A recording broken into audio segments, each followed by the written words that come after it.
Okay, last time we covered an algorithm which was extracting the minimum spanning tree from the graph, which was called the Prim's algorithm. Today in this lecture we will be doing two algorithms. The first one is also an algorithm which extracts the minimum spanning tree from the graph, and this algorithm is called the Kruskul algorithm. Again, this is not an algorithm, this is a heuristic, but we call it an algorithm, but we need to know that it is not going to give us an optimal solution. Now the difference between the Prim's and the Kruskul algorithm, the primary difference is that the Prim's algorithm jumped from one node to another node, then it jumped to another node. So it created the minimum spanning tree using jumping from one node to another.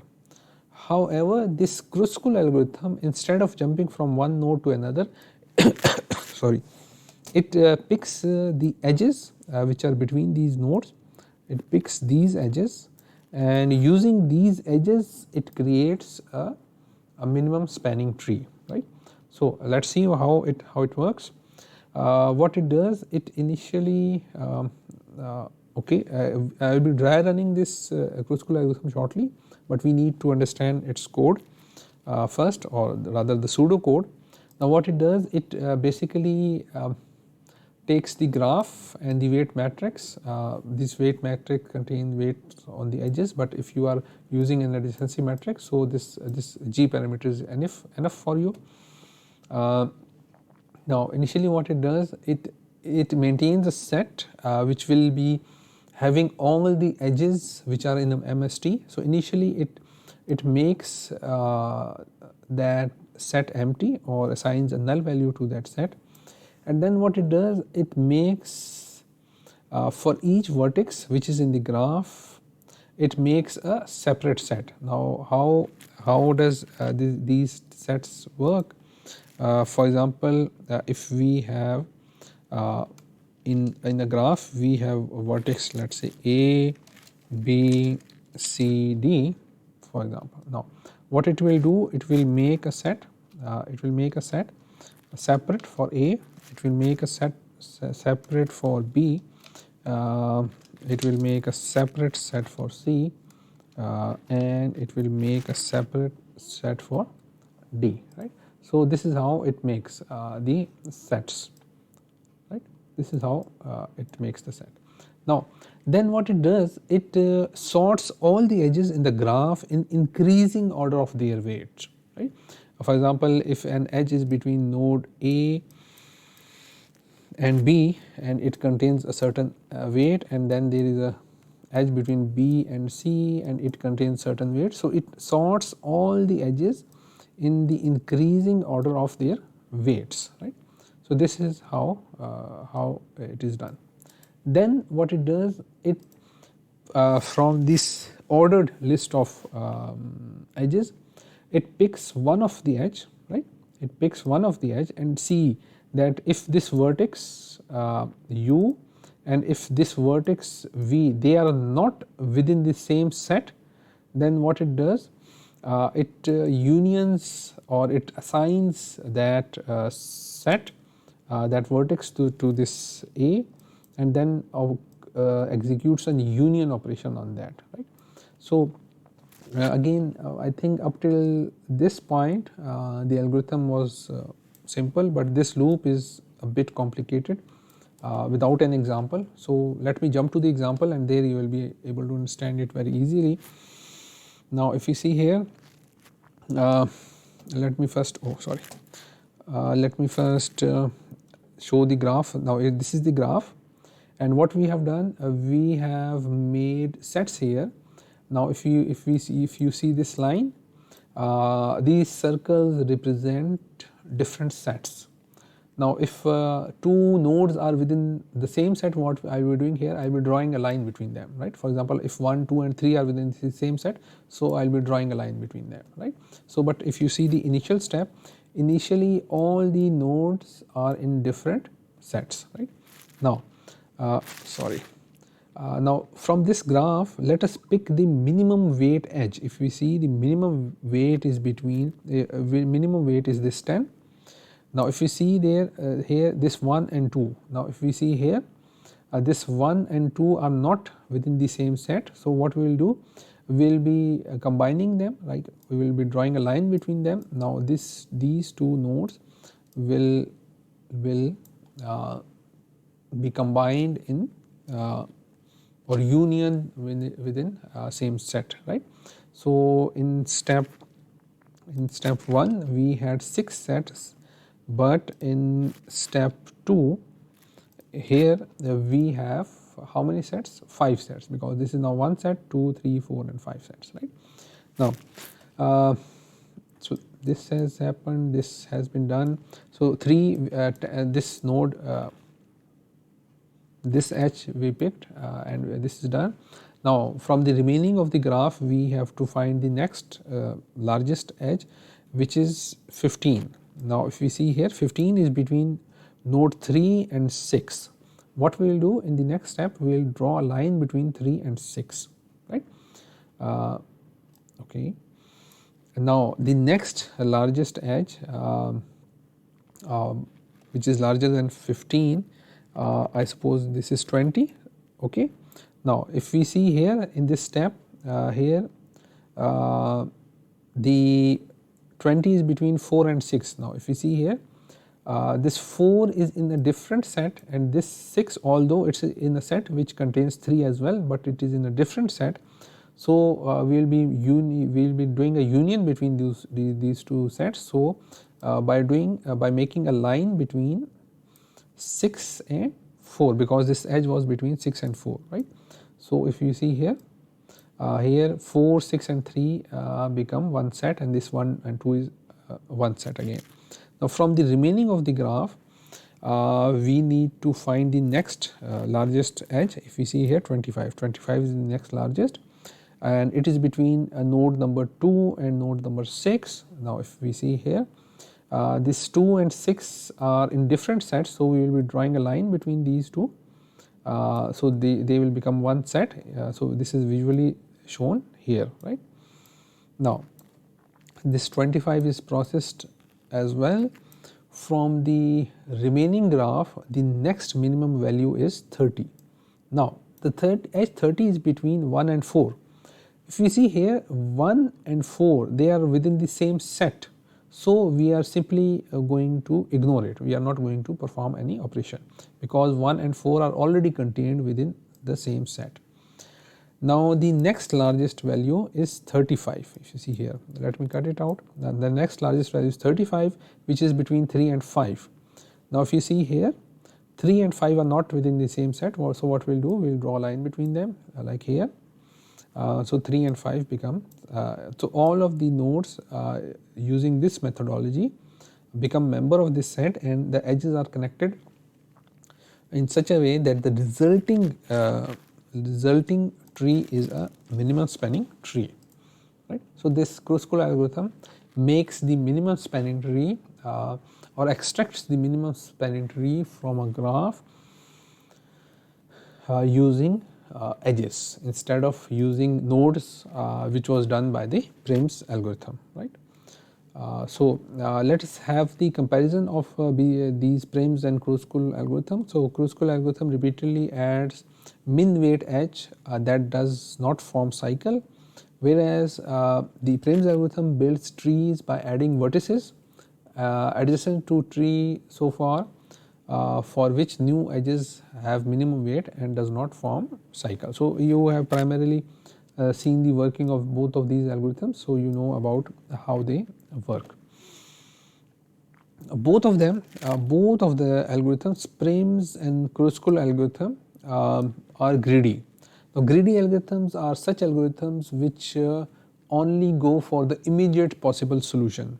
Maybe if they delay a solution or they only look one level down. Now if we see here, for example here, immediately we started with this 10, right?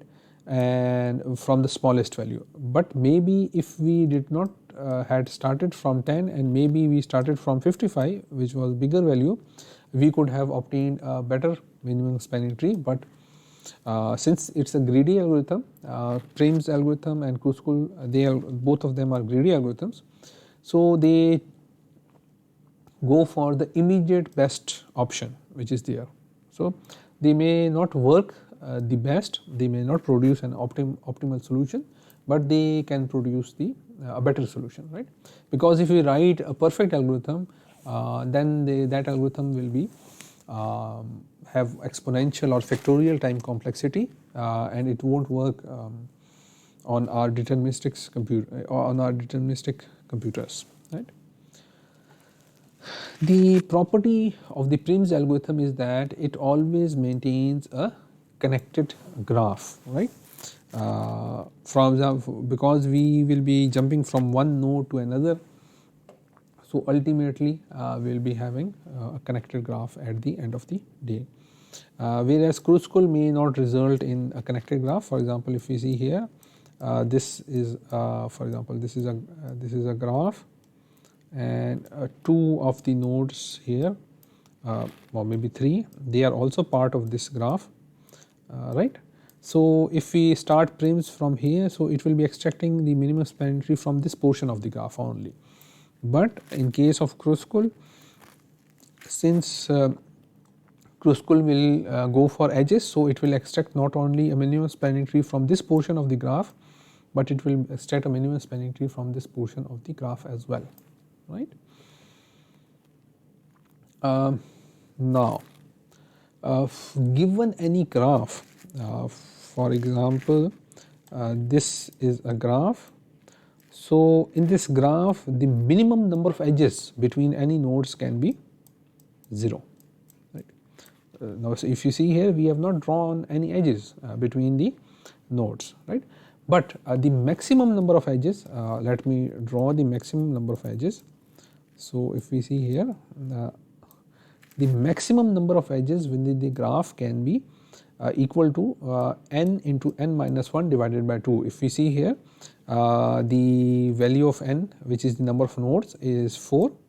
4 multiplied by 4 minus 1, 3,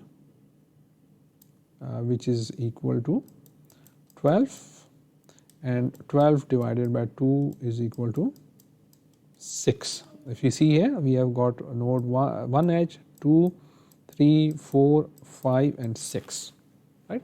So in a graph we can have minimum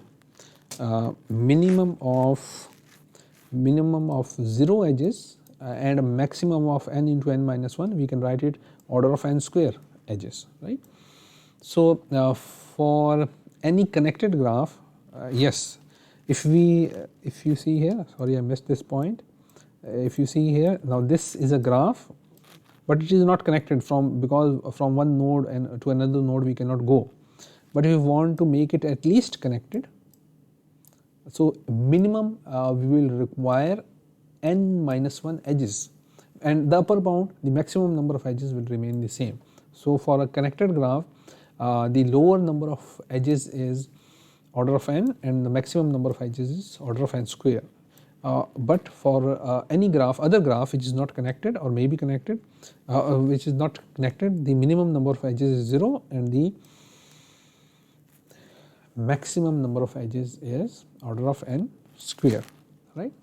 Now the Prim's algorithm is faster if we have order of n square edges in the graph. Otherwise Kruskul algorithm is faster, right, because obviously a Kruskul algorithm is working on the basis of edges. So the less the number of edges, the better will be the performance of Kruskul algorithm, right. But Prim's algorithm is based upon nodes, so it does not matter for it that if there are nodes, how many edges are there within the graph. So that is why the Kruskul algorithm performs better if we have minimum bound of the edges, and if we have maximum bound of the edges, then the Prim's algorithm is a better choice, right.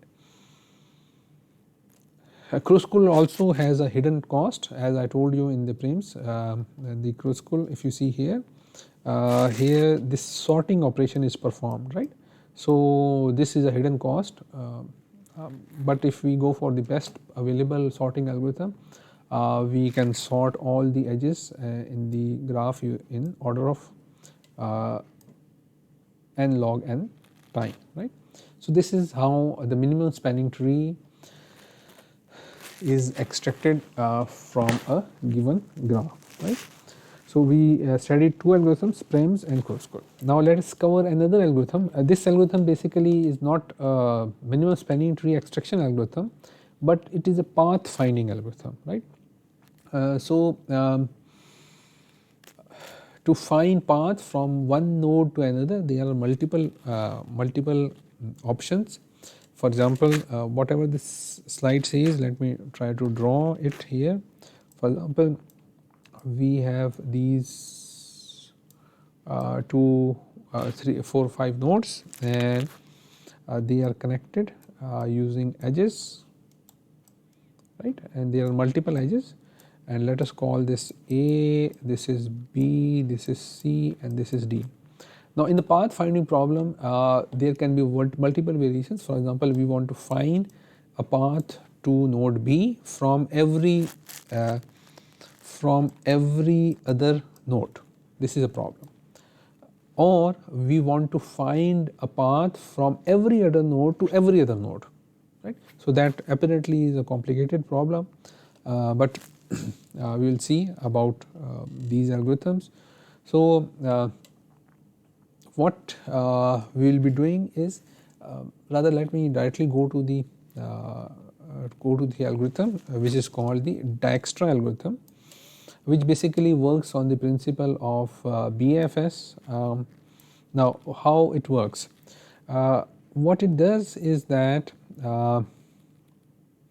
for a given graph, if there are nodes,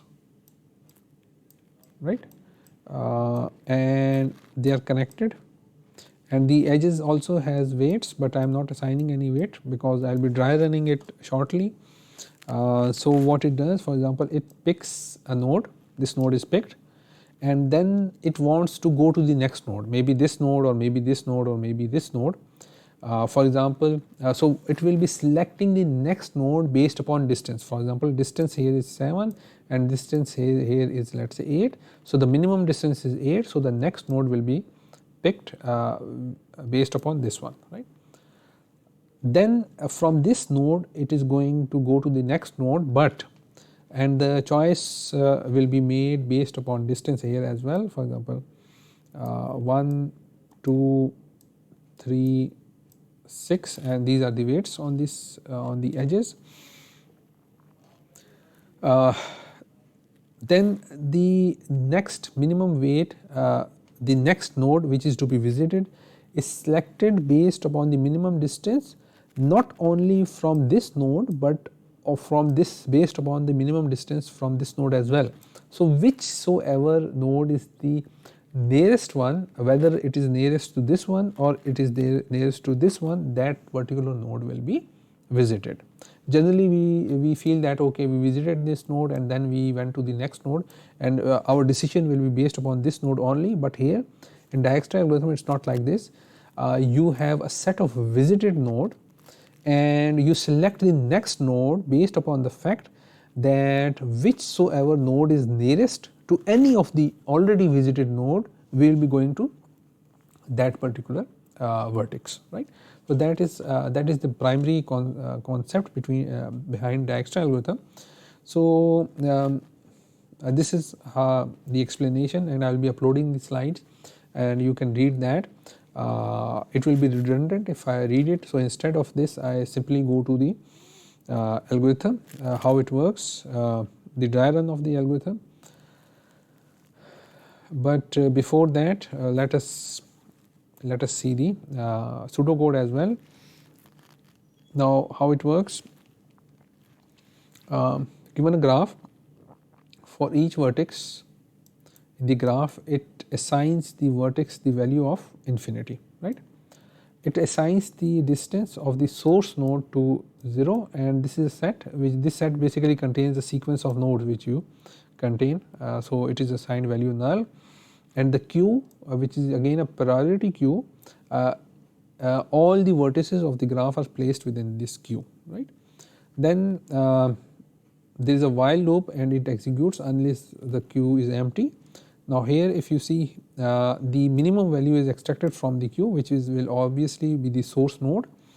It is called u here, and this u is also appended to this set, and then each vertex which is adjacent to u is picked, and we see that if the distance between of v and the distance between u and v, like v will have infinity within this, there will be an edge which will have value.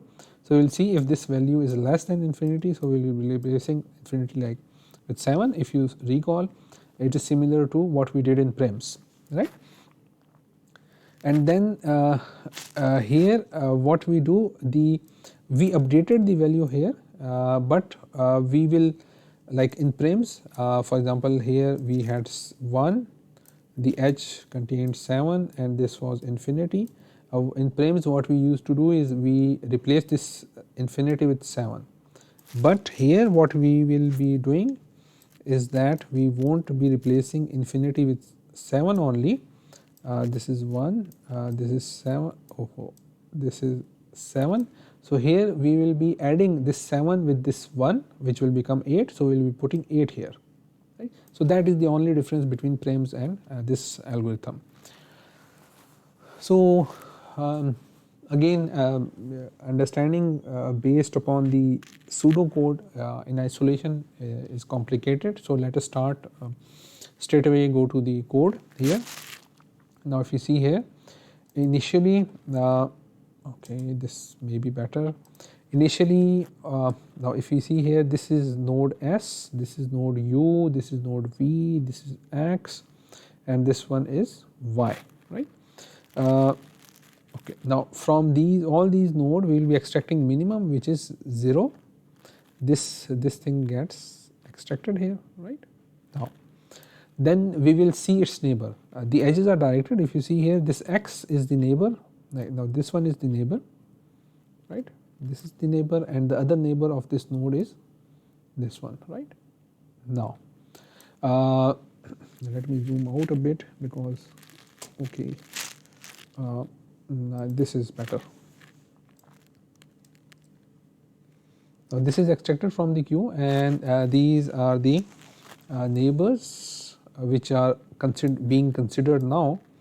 Now if you see here, the edge contains 10 which is less than infinity, so we will remove this 10, sorry, we will remove this infinity with 10, and this node contains infinity which is less than 5, so we will remove this infinity with 5, right. So this is how it works. Now in the remaining of the graph, what we will do, we will extract the minimum. Now the node which is already extracted is marked using bold lines, and remaining of the graph we will extract the minimum here, right. Now this will be extracted. Let me go directly to the okay, this has been let me run it here instead. Now this node right, this node got extracted, and the parents of neighbors of this node are, if you see the line, this is the neighbor as well, this node, and arrow is here as well, this node is the neighbor as well, and then this node is the neighbor as well, right. Now what we will do, if you see here, 2 is less than infinity, but instead of removing infinity and writing 2 here, what we will be doing, we will be adding this 2 with 5. 5 plus 2 is equal to 7. So here we will have 7. This is infinity, this is 9. So 9 plus 5 is 14. So we will be having 14 here. And this is 10, 3. Now 5 plus 3, 8. So we will be having 8 here, right. Right. So this is how it works, 8, 4 and 14, 8, 14 and 7. Now if you see the next iteration, 8, 14 and 7 are here. Now in this graph, remaining graph, if we see the minimum node, this one is the minimum node, minimum valued node. Now we have to see its neighbor which are in the queue, although this is neighbor as well, but it is extracted, it has been extracted from the queue, and this one is neighbor as well, but it has already been extracted from the queue. So we only have this neighbor which is in the queue. Now the weight 7 plus 6, it's 13, which is less than 14. So we will remove this 14 and we will be putting 13 here, right. So if we see here, now this is the next iteration as we did it here. Now among the two nodes now which are in the queue, the minimum valued node is this one, right. It has only one neighbor which is still in the queue, this one. Now we will see if we can decrease this 13 further. 8 plus 1 is 9, which is less than 13. So obviously this will get a value of 9, right. So this is how it works. And I missed to tell you, but it is obvious that with this the parents of the nodes also gets updated, which are marked here using red lines. So in the remaining of the graph we only have one node, which is this one, but this one node, this only node has no further neighbor which is all on in the queue. So nothing will happen, only the parent information will be updated, rather that will remain the same as well. So here if you see here, we have this output of the Dijkstra algorithm. Now the key question here remains that what does these values, this 8, this 9, this 7, 5 or this 0 signifies? These values basically represents the minimum distance from this node to the source node. Now if you see here, source node, we have 0 value because since we are already on the source node, so distance from this particular place is 0. But if we see here 9, it means that from this point we can go to the source node at the distance of 9. How? If we see here, from there here we come using a distance value of 1, then we come here using a distance value of 3, and then from here we come here using a distance value of 5. So 5 plus 3 plus 1 is equal to 9. So this Dijkstra algorithm gives us a distance value and direction to the source node from all the other nodes within the graph, right. So this is how the Dijkstra algorithm works. You can go to the code. It is better idea to have the understanding of the code, which is quite simple, almost similar to the Prim's algorithm with an exception of with a minor change of this line, right. The rest is similar to Prim's algorithm, right. Thank you so much.